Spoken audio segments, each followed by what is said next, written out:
buy now, pay later. Companies are losing money. They're losing popularity because the hype is just kind of gone. So their value is going down, down, down. People are using it in times of trouble, which when you're using debt to be your safety net, it causes more trouble in your life. Welcome to this episode of the Rachel Cruze Show podcast. I'm so glad that you're here. So in this episode, we're going to talk about the biggest financial mistakes that Americans are making right now. We're also going to talk about companies out there that are not here to help you and how it's affecting most Americans today in a really negative way. So let's talk about what we can do to ensure that there's more money in your pockets. We're also going to talk about the midterms and what that means for your family and your money. We're just going to have a little heart-to-heart. But first, let's talk about the crypto meltdown. What is happening? How is it happening? What are my thoughts? Oh, you're about to hear. So take a listen.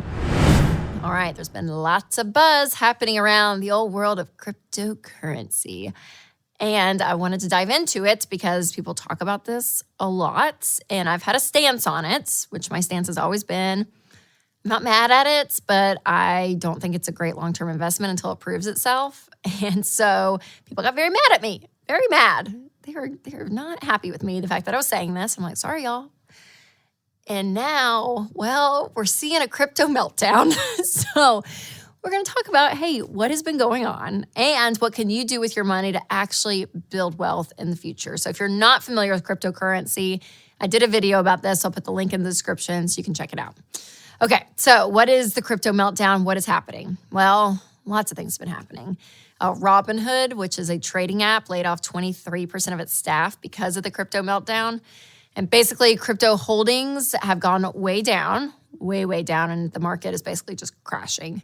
Digital currencies have now lost $2 trillion in value, which their peak was $3 trillion in November of 2021. So peak was $3 trillion. It's lost $2 trillion. So yeah, it's not looking great. Bitcoin is off 70%, you guys.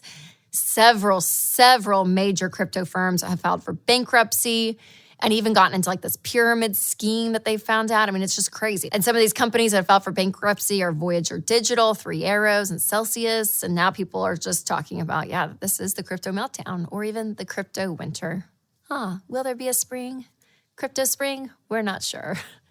And experts are saying that there's just going to be more and more firms, crypto firms, that end up filing for bankruptcy because many consumers now are facing huge losses because their rights to all their funds and their assets, some of them are just not clear. So here's an example. Celsius, which again is a crypto firm who filed for bankruptcy, in their terms, they did not guarantee that the user was protected with their deposits in an event of a bankruptcy, which means, yeah, they didn't promise their customers will get their money back if the firm files for bankruptcy. So when it filed for bankruptcy, it was a total loss of any and all digital assets, which sucks because that means just people, yeah, their money's gone. It's over, which is just, it's heartbreaking. It really is. Did I want to be wrong? I don't know. I was about to say, I wanted to be wrong about the crypto market. I'll say that. I kind of did because the idea of it, I like that it's digital. There's not like this huge government oversight, which I kind of like that too. Like, it's like, okay, maybe in the future, like this is going to be a new way and maybe it'll come back, all that. I don't know. But, so part of me was like, maybe it'll be okay. Maybe I'll look up in 5-10 years and it's had a really good growth. Well, it has not. It is not just, where again, the stock market lost some value, but guess what, guys? It's gone back up, okay? So it's a mess. It's a mess. Okay, so why did this happen?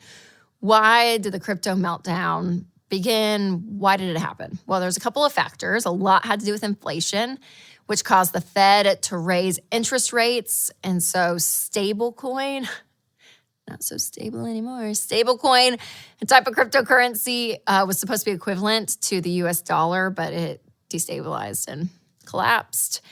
It's also become clear that so many crypto companies have been relying on loans just to keep them going. So here's an example, which I think is just fascinating. So when Voyager Digital filed for bankruptcy, they admitted that they owed $75 million to Alameda Research, which was owned by crypto billionaire Sam Bankman-Fried. What's even crazier is that Alameda owed Voyager, $377 million. So they're just like lending each other money, which just creates this unstable system. So that's kind of a high view. We won't get into like all the crazy details of the crypto meltdown, but just in turn, like that's what we've seen. It's been a downturn. In fact, like the biggest downturn we've ever seen with digital currency. So again, I'm not mad at crypto, but it just proves the fact that when you are putting your money in something that is not proven, you guys, it does not have a long track record. You can throw NFTs in here as well. So maybe long term, we don't know. Maybe it goes back up. I don't know. But the idea is that when you're putting money in something that does not have a long track record, you are gambling. Okay, so if you are out of debt and you have a fully funded emergency fund and you're funding retirement in actually places that have a long track record, like mutual funds in the stock market, then all that's covered and you got some money at the end of the month, you think, I just see that if I lose it, it's not the end of the world, it doesn't change my life, but I kind of want to play in this, that's fine. That's what you can choose to do. But when people cash out their retirement or they go all in on anything new in the financial industry that does not have a proven track record, I'm just like, red light, stop. So, end of the day, you guys, will it fail again completely? Who knows? It's not looking great right now. But the idea for you and your money, the end of the story of this is that I want you to put your money in things that you know you will get a return on, that your money will make you money in the long run. And that really is investing your money in the market, ultimately, right? You can do real estate even, there's other places to invest, but funding your Roth IRA, funding your 401k or your 403b, these avenues that time and time again show over a long period of time, it's not exciting, it's not flashy, but over a long period of time, it works. So again, I'm not mad at crypto. I feel really terrible for people that put their money in and lost it completely and have nothing to show for it. That's really hard. But again, we got to be wise, you guys. You got to be wise. Make decisions with money that you can prove to yourself that there's going to be a long track record. So that's what I'm going to just preach all day long. All right, I have a question for you. Do you love online shopping? If the answer is yes, I get you. This is so me. I love it, but if you love it as well, we have to be careful. It is so easy to get all comfy at home and scroll and swipe and spend. But if you've budgeted for your shopping, then just go for it. Just make sure that you're making your money go as far as possible. That is why I love shopping at Jane. They've got stylish clothes, accessories, home decor, and more for up to 65% off. Plus, Jane has new deals every day from thousands of small women-owned businesses and designer brands. So you've got to check it out. You guys go to jane.com/Rachel and save up to 65% today. All right, two things that I love in life besides Jesus and my family are politics and pizza. Yeah, and so midterms are coming up in November, and I'll be honest, I can't wait. Most people hate it. It's all over the news. You see signs in people's yards, and people are like, oh my gosh, this is so annoying. And I'm like, this is the time. It's happening. I love voting. I love going to the polls. I love watching it on TV. And when all the results come in, I'm there flipping between like CNN and Fox and CNBC and ABC. I'm like, I just want to get all the people's perspectives. Like, this is my time to shine, people. My time to shine. But as much as I love it and sitting on the sidelines, just relishing in the midterms and election season, I am still reminded over and over again, regardless of who gets in office, they're not going to fix your life. Both sides will be making promises for all different kinds of things. Now, obviously, they put things into place that can affect our lives for sure. But when it comes to just you and your money, guys, it's going to be up to you. It's going to be up to you, regardless of who gets in, the governor, your senator, congressman, all of it, right? And then we go to the presidential elections, all of it. Like, at the end of the day, it's up to you. And I just want to remind you that because I think we can get lost sometimes. Some people can, of just this idea of, getting a certain person in, or if this happens, this change, my life will be better, like all of this. But listen, when it comes to your money goals, it really is. It is up to you. So remember, if you feel like you are struggling when it comes to money, maybe you just haven't made the progress that you wanted to make, I'm just here to remind you that if you want your life changed, you can do it. You can wake up tomorrow and start making different decisions about money. You can. You can say, I'm actually going to create a budget. And I'm actually going to track my transactions throughout the month. And I'm actually going to live on it. I'm actually going to tell myself no when a category starts to run low. Or on the flip side, if a category has extra money in it, I'm actually going to use that extra money to be wise, maybe pay off debt or put it in savings. But I'm actually going to be intentional with every single dollar of my paycheck. Also, you might say, you know what? I am so annoyed that I see how much I make per month and then how much I have left to spend after the bills are paid. The car loan, student loan, the 4 credit card bills I got to pay, all of that. There's not that much money left. Maybe I want to get out of debt. Well, guess what? If you want to get out of debt, including student loans, you can do it.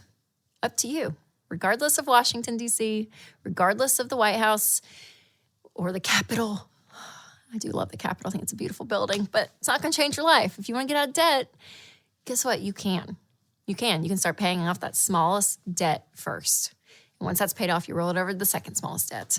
Or maybe you're sitting there thinking, gosh, I just have no savings. Like if something does happen, I don't know what I'm going to do. I don't know if I can make my mortgage payment. I don't know if I can put food on the table, all of it. Well, guess what? You get to build up an emergency fund. You get to say, all right, I'm going to cut my lifestyle. I'm going to work extra to put money aside and start building up my first $1,000 emergency fund. Like these kinds of things, you guys, that we talk about on this show day in and day out, when you start to make progress and move with your money, it's because you decided to do it.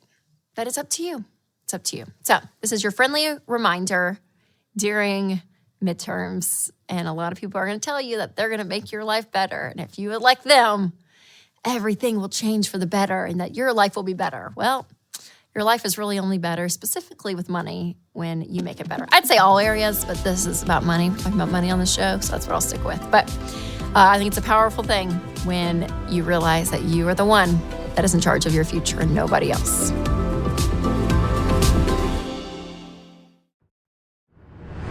All right, on the show, we've talked a lot about the buy now, pay later programs out there. And if you've missed it, I'll put a link in the description. But basically, it's just a trendy form to get you into debt. Then when you go to checkout online, it's Klarna is there or Afterpay is there. And they're like, hey, look, you could buy this total amount, or in 4 easy payments, you can pay as you go, month to month, for something that you're buying right now. Everything, you guys, from clothes, groceries, gas, or even pizza. And the problem is, number one, it's debt. You're still owing money to something that you just bought versus just paying it outright. So you tend to spend more, which is not good. But then also with these programs specifically, if you miss one payment, the fees start rolling in. It is unbelievable. So listen, it was never a good idea, okay? Like when I heard about it, I was like, no. And now it's being proven that it's not a good idea because these companies are tanking. For instance, Klarna is one of the big ones, and they've gone down in value 85%. Yeah.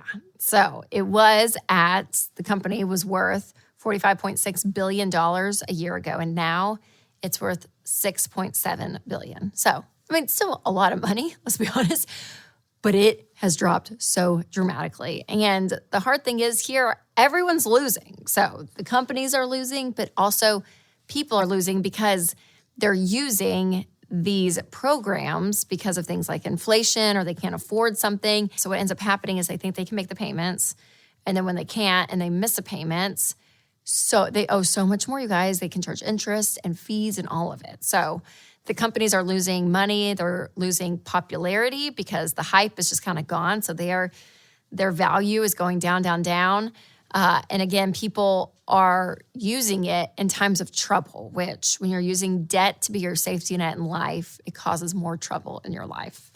In 2021, a survey found that about 1/3 of buy now, pay later customers have fallen behind on at least one payment. And so it's so frustrating because, again, it's a form of debt, you guys. Like, that's what it is. And so not only do they make the math look really shiny and exciting because you see the total amount of what you're going to purchase is what it is and what would be taken out of your checking account, if you use your debit card, But then they're like, oh no, but these 4 payments, look how small that amount is. And you see that and you're like, oh, I can pay that right now. And actually I can pay a little bit more so I can add more stuff in, and you end up spending more money.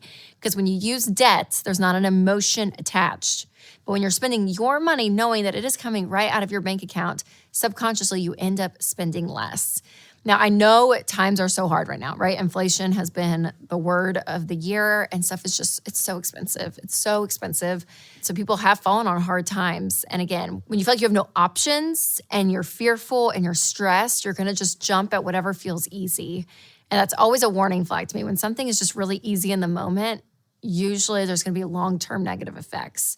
But when you do the hard in the moment, like, working extra, or even getting a part-time job, after hours of your main job, or doing a side hustle, like working more, which is not fun in the moment, or cutting your lifestyle and saying, hey, all these subscriptions that we have, we're going to cut. We're spending way too much on out to eat. We're going to cut that. And you cut your lifestyle. Again, in the moment, it's not fun. It's hard.